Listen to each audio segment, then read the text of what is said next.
It is Family Health O'Clock. A very good evening to you. But first, as our tradition, here is a sneak preview of what's coming up. For the sake of the mother's health and for the sake of the baby's health, treatment needs to be started immediately. I was starting to resent him, my son, and I was just starting to resent life.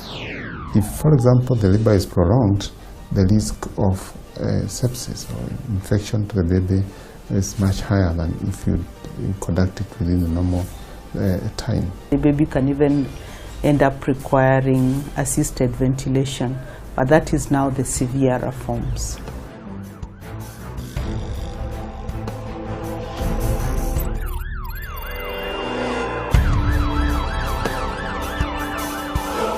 Quite an interesting lineup. Once again, thank you so much for joining us. My name is George Oraro. Now, to our first feature. Getting a child is normally one of those moments that you can't really put words and explain the feeling. Now, what if I told you it's not always the case for every mother out there? Well, here's what I'm talking about. On the 10th of January in the year 2012, Samoina would welcome her bundle of joy after a successful delivery. The exciting feeling of having a newborn baby would be short-lived immediately after being discharged from the hospital. So instead of like the typical 2 weeks where moms are all emotional, all moody, all sleepy or sleepless, mine escalated. It went way past 2 weeks. Then I slowly started realizing I'm very irritable, very irritable. I'd get very angry over small, quote-unquote, small things. I'd get angry, then I'd eat a lot. Gosh, I added so much weight. In addition now to the baby weight, I added so much weight. I was constantly eating, because for me it was one of the coping mechanisms to handle the changes. Motherhood turned out to be not so rosy to her after all. I was starting to resent him, my son, and I was just starting to resent life. The resentment didn't come out full-blown at once, but slowly I'd be thinking, now I'm breastfeeding him, I want him to stop and, sleep, like stop nursing, sleep. Then slowly it started a bit morphed to, he's awake, oh my God, it's time to attend to him again. Then slowly now the crying started irritating me. He'd cry, I'd get so agitated because I'm thinking, oh God, that's another whole episode of crying and I don't have time for myself and he's the reason my life has stopped. Those are the thoughts now going through my head at the time. Not understanding what was happening, things would get out of hand to the extent of causing bodily harm to baby Jaden. I've thought so many times of standing on a balcony and just throwing him down. Or standing on the stairs and just, watching him roll, kicking him, alafu anaenda kwa stairs chini. Because in your head you think, you're not a good mom. That's what depression lies to you. You're not a good mom. You don't deserve your child. So one of the ways you letting it out is through that anger, through the resentment, through all those graphic actions. There are times that get so frustrated I'd bite him. He's an infant. That's one of the things that I am not proud of. But yeah, get angry, bite him, or beat him, or slap him, or just let him cry. Samoina was one of the many mothers who have postpartum depression, a condition believed to affect 1 out of every 7 moms. Basically, there are women who, after they deliver, would get what we call postpartum blues, which is short-lived and not severe. But there are other women who will get prolonged sadness, prolonged lack of interest even in the baby or things they were interested in. They will get anxious that they are not sure how they'll take care of the baby. They will feel like this baby has taken all their space and they are not able to handle that. And others get severe postpartum psychosis to the extent where they start wanting to harm the baby or wanting to harm themselves. About 1 in 1,000 women will develop postpartum psychosis, which is more severe than postpartum depression, and they are at an extremely high risk of suicide and for infanticide. Because you're thinking, let's just stop the suffering. Hii maneno wacha tuishe, So it got so bad I wouldn't go to the kitchen at all. Because in my head I'd already made a plan that involved a knife for both of us. It doesn't come suddenly, it crops in slowly. You will see somebody become overwhelmed about taking care of the baby.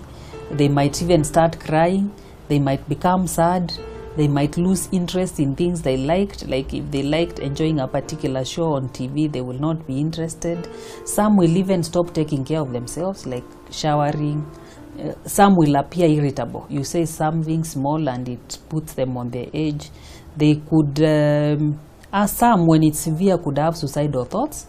Some have actually thought the baby, when you're talking of postpartum psychosis, that the baby is abnormal or the baby is ugly, and some could even end up killing the baby in the severe cases of postpartum depression, psychosis which is not treated.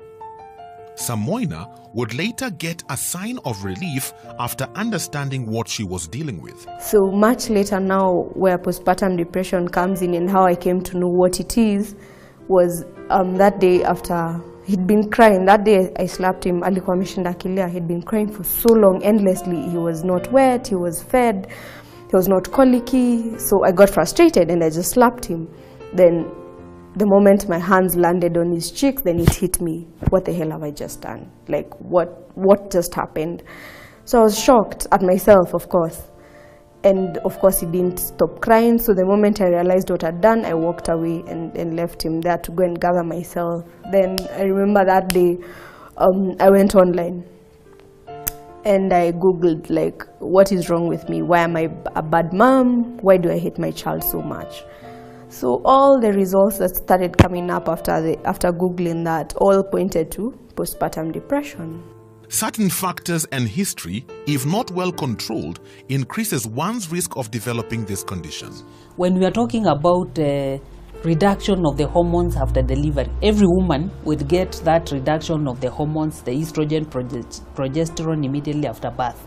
So why some women go ahead and develop postpartum depression? That's why we are talking of risk factors. And I've said people who have a previous history of depression or bipolar illness or family history of the same at risk of developing postpartum depression. Also women who might not have good support, or women who might have other medical issues could be at more risk of suffering from postpartum depression. Treatment of this condition is successful with medication or a combination of medication and psychotherapy. When it's depression, they will need medication in addition to the psychotherapy. When it's postpartum psychosis, actually you need to make sure that the baby and the mother are safe. You may need to admit the mother because you're having a mother who is having even suicidal thoughts or thinking of harming the baby. We've had situations where we've admitted people sadly when they have already killed the baby because they have had this severe postpartum psychosis with delusions, false belief that either the baby is not their baby or the baby is malformed or there's something wrong with the baby and they kill the baby. So when it is postpartum psychosis, they may need admission with separation from the baby, and treatment this time might even need go to the extent of what we call electroconvulsive therapy. Since the ordeal, Samoina's relationship with her son has made great strides to cementing a strong bond between them. Super. It's excellent. We went for therapy with him. Initially I thought maybe I should go for therapy alone, but a second thought, I thought, let's just go with him. Then the therapist can also have a look at him. She's trained, so of course she'd be able to pick up if he was affected and pick up his personality. She told me he's not affected, he's growing up normally. He's a very aggressive boy, very energetic. In fact, we keep saying that a depressed mother will not bond with a child well. And that's why, for the sake of the mother's health and for the sake of the baby's health, treatment needs to be started immediately so that this mother can have time to bond with the child. Because when you are feeling overwhelmed, you will not respond to the baby's needs. So it's very good that treatment is instituted immediately the symptoms start showing up, so that the normal bonding of the mother and the child can occur. Given the chance to go back in time, Oh wow! I'd go back in time and cling to those memories. I don't have memories of his milestones in his first year. I don't. And other people say, "Oh, he was teething. This is what he used to do. He was crawling. This is." I don't have this. I don't have that recollection. Why? Because it was so hazy. So it's very good for people to prepare even before delivery, to make sure that they have gained those skills, or they have somebody at their disposal who can help them. We also take extra caution for women who have been treated for depression before, or who have family history of depression or bipolar, that we keep checking even when they are pregnant, that they are not getting into depression, and when they deliver they need close monitoring to make sure that any signs of depression setting in is addressed. with the common nature of this condition, Samoina from experience is on the forefront in creating awareness. And in the same breath, I think I really thank God for what a certain NGO, Psychiatric Disability Organization, abbreviated PDO, is doing in advocating for the rights and offering support to people who are struggling with mental health. It's a Nakuru-based organization that's really going to the grassroots and reaching out to the people who are struggling with mental health. They're offering help, they're offering assistance so that people can able to reintegrate as well. Once they've been treated of their depression or they've gotten help, they can be able to resume their normal lives. Postpartum depression can be managed, and the mother gets normal again and takes care of the baby. So don't wait and watch a mother suffer postpartum depression without treatment, because this is an illness which can be treated, and the mother can go back to normal life and bond well with the child and be there with for the child, and make sure that the child does not get long-term effects from the depression. Postpartum depression is something that's quite common, not only here in Kenya, but around the world. And Samoina, thank you so much for sharing your story with us. I believe now most mothers know what to do in the event this happens. Still on depression, this is a time where people tend to eat a lot to channel out their frustration. What if I told you there's a healthier way of doing that? It sounds crazy, but yes, there is. Here is Eat Smart, up next. Can one eat right when depressed? Here are a few steps you can take to eat right for depression. Share a meal. If you're feeling depressed, you may not feel like eating at all. But having a friend or family member help you cook and share a meal may help improve your mood and help you eat better. Remember to choose your food wisely. The best diet for depression is the same diet that's good for the rest of your body, which includes plenty of whole foods such as vegetables, fruits, and whole grains, as well as lean meats and low-fat dairy products. These foods are more likely to keep your mood stable than processed foods and foods with added sugar. A common trend in many depressed people is the use of alcohol to help them forget about their problems and feel better. Avoid this at all costs, because it is a depressant and will only make depression worse in the long run. Be sure to eliminate added sugar and caffeine from your diet. Foods with added sugar are more likely to make your blood sugar rise and fall during the day, leading to mood swings. As for caffeine, it can make you feel anxious or nervous. Eat regular meals and keep a food journal. Different foods and combinations of foods affect people differently. Record everything you eat and drink each day and keep track of your moods. If you notice that a certain food seems to affect your mood, try cutting it out of your diet for a few weeks and see if you'll feel better. Plan healthy snacks. Keep your kitchen stocked with healthy snacks such as fruits, yogurt, carrot sticks, hummus, and whole wheat crackers. This way you'll have something healthy to eat if you get a craving in between meals. You can always thank me later based on that. But as of now, before I go for my break, it is time for Did You Know? And our focus for this particular edition is on infacts. Here are a few interesting facts on the same.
And with that, I take a short break, but stay tuned. There's still more to come.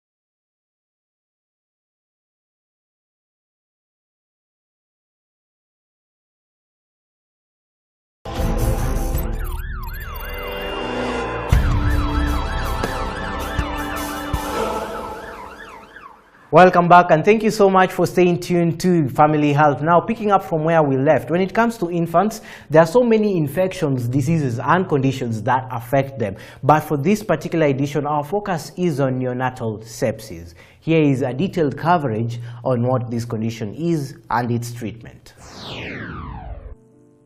According to the World Health Organization, more than 1/3 of all child deaths occur within the first month of life. Neonatal sepsis is the leading infectious cause of infant mortality. As the name suggests, it happens in newborns, that is babies anywhere from 0 to 28 days. And basically it means that this newborn has an infection. More often than not, we are not able to localize the infection, and that is why we use the broad term sepsis. In a few situations, we can actually localize it to something like meningitis, but that just determines how long we treat for. But the basic treatment is really the same, and the presentation is more often than not the same, except in very severe situations. There are several factors that predispose the onset of neonatal sepsis. There are infections in the mother that will definitely spill to the fetus, and those infections are like toxoplasmosis, these are a protozoa infection, rubella, that's a viral infection, cytomegalovirus, that's another viral infection, and sometimes herpes. It can cross over to cause infection in the baby, and syphilis. Syphilis is a bacterial infection, can cross over to the baby and cause infections. So factors around the time of delivery, you find if, for example, the labor is prolonged, the risk of sepsis or infection to the baby is much higher than if you conduct it within the normal time. For example, if you open the membranes too early, you find the bacteria can accede and cause neonatal sepsis. And this infection in the baby may range from pneumonia to septicemia, that's infection in the blood, all the way to meningitis in the baby. So you find there are many causes of these infections. The most important thing really is suspicion. And we start by asking about the mother from just before delivery, how long she ruptured her membranes for, because that's the commonest way that babies get infected. Then any baby who really is not right, they may not cry well, they may be just lying there. Sometimes they have low blood sugar, they are not feeding well. Those are babies, the first thing we think about is neonatal sepsis and investigate for that. Other symptoms of neonatal sepsis are body temperature changes, breathing problems, diarrhea, seizures, among others. Diagnosis is determined by suspicion from the symptoms and then verified by laboratory tests. To make a diagnosis of neonatal sepsis, we have what we call specific tests and non-specific tests. Specific tests are those that will lead to actual isolation of the organism that has caused the infection. They include culture of biological fluids, specifically blood, urine, and cerebrospinal fluid. We receive those fluids in sterile containers, meaning they're clean and free of any microorganism. For example, this is a urine container in which we receive urine. This is a plain bottle in which we receive cerebrospinal fluid. That is the fluid that lines the brain and spinal column in cases of, and we get such specimens in cases of meningitis. And then we have a blood culture bottle in which we receive blood to perform blood cultures. The culture bottle already has fluid in it, which is nutrient or media in which the bacteria can grow. Once we receive those specimens, we perform the cultures for the urine and the cerebrospinal fluid. We'll plate some of the fluid in a culture plate, which also contains some semi-solid medium or nutrient in which the bacteria can grow. Other tests that are performed are non-specific tests. So this includes a total blood count. We have blood collected in a specimen container like this, and then we run it through a machine called a hemogram machine or a Coulter counter. So what that test gives us is the number of the blood cells in the blood and the hemoglobin content. So when we have a higher neutrophil count than what is expected, that can help us to make a diagnosis of either neonatal sepsis or any other type of inflammation due to any other sort of injury that the immune system is responding to. So aside from the total neutrophil count, we also look at the maturation spectrum of the neutrophils.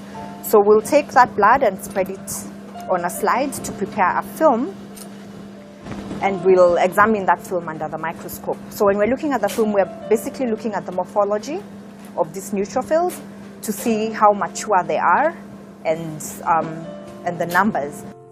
Other considerations of blood counts are platelet counts and analyzing clotting system of the neonates.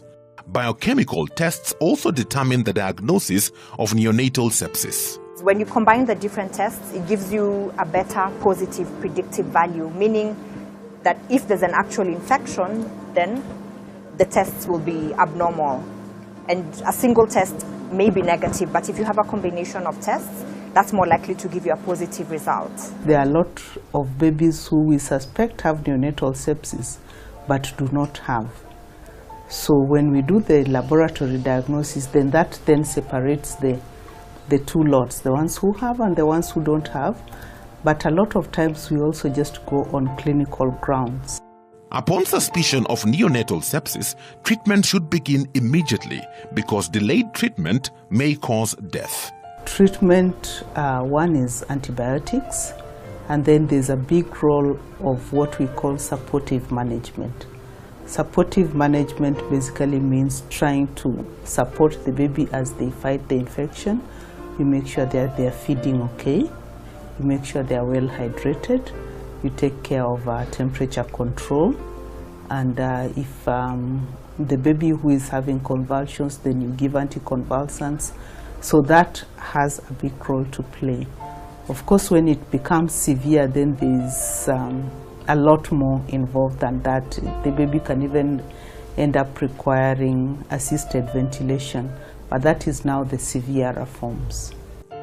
Being that sepsis causes morbidity and mortality in newborns, the need for prevention is paramount. The role of antenatal follow-up cannot be overemphasized. All mothers are supposed to be followed up by their obstetrician. Even in the rural areas, there are still antenatal clinics which they are supposed to be followed up in. And during these visits, apart from just making sure the baby is growing well, they're also screened for any infections which can occur. And then they are also advised that anytime they have what they suspect is rupture of membranes, which is the first forerunner of neonatal sepsis, then they are supposed to present to the maternity so that one, they are covered with antibiotics, and two, their labor is monitored and the baby is also treated appropriately.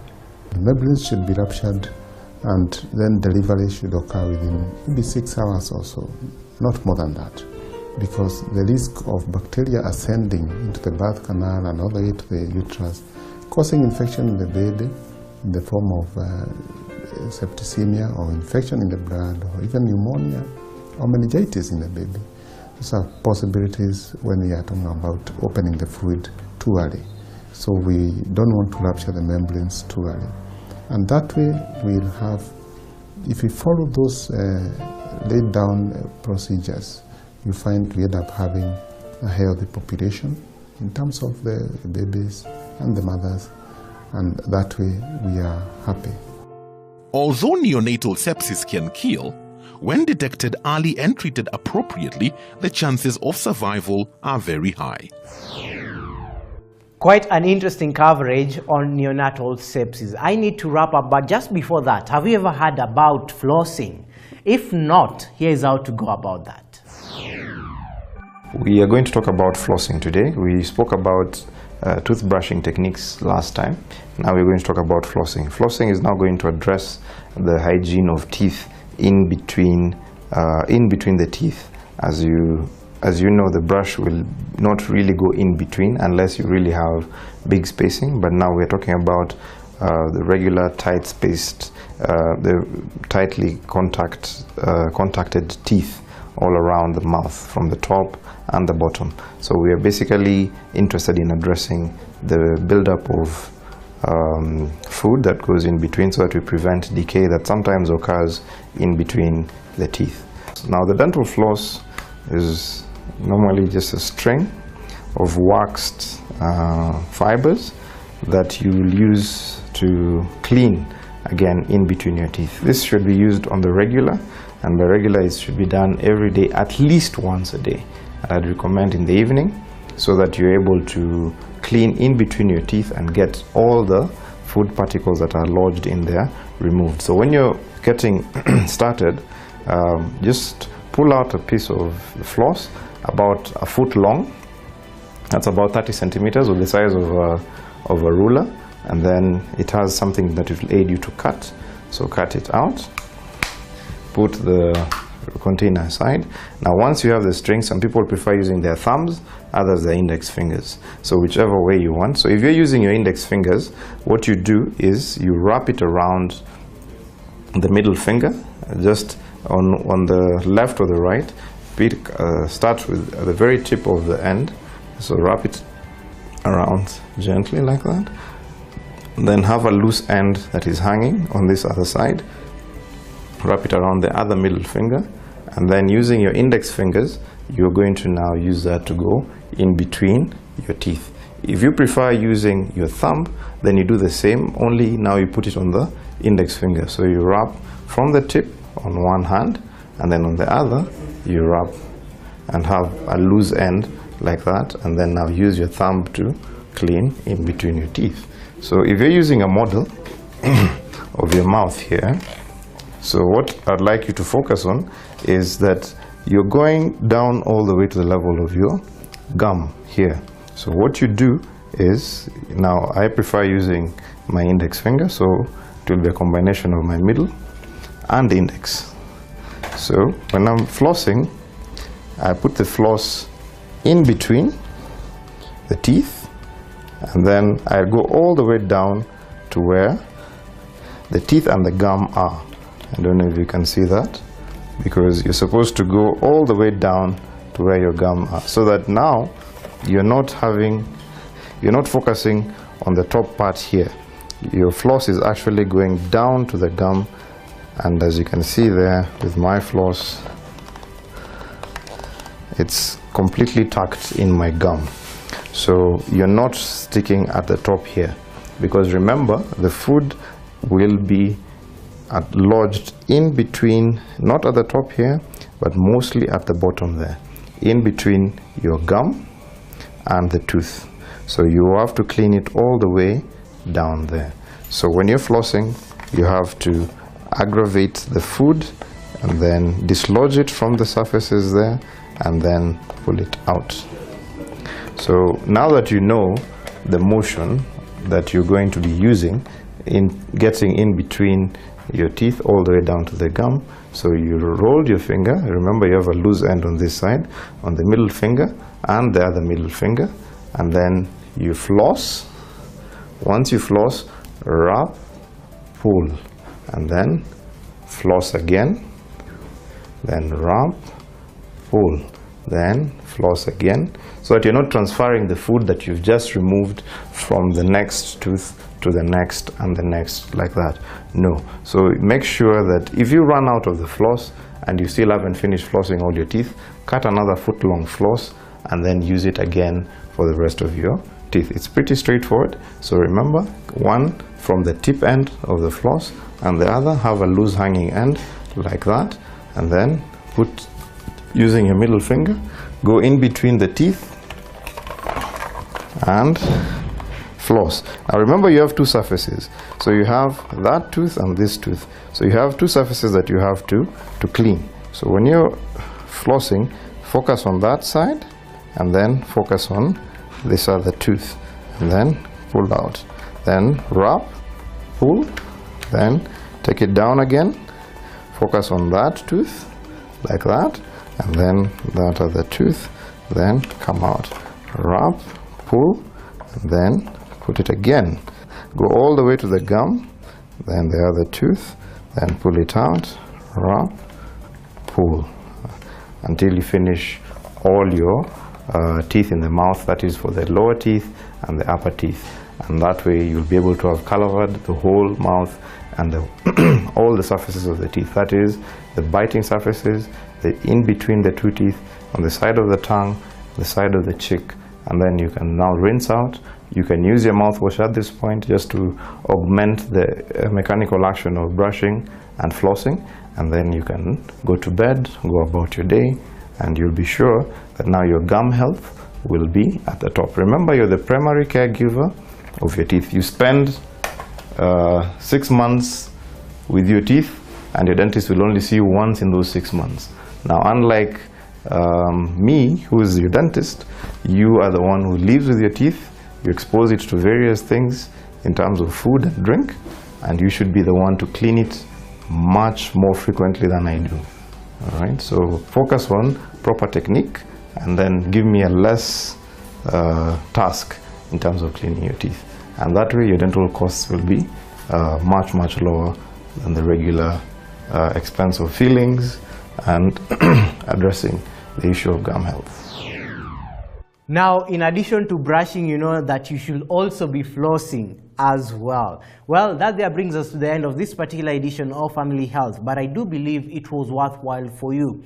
As usual, we can always keep the conversation going on through the contact information on your screen right now. You can always catch up with all our previous shows on our YouTube page, which is Family Media. Well, until next week, it's bye-bye from me.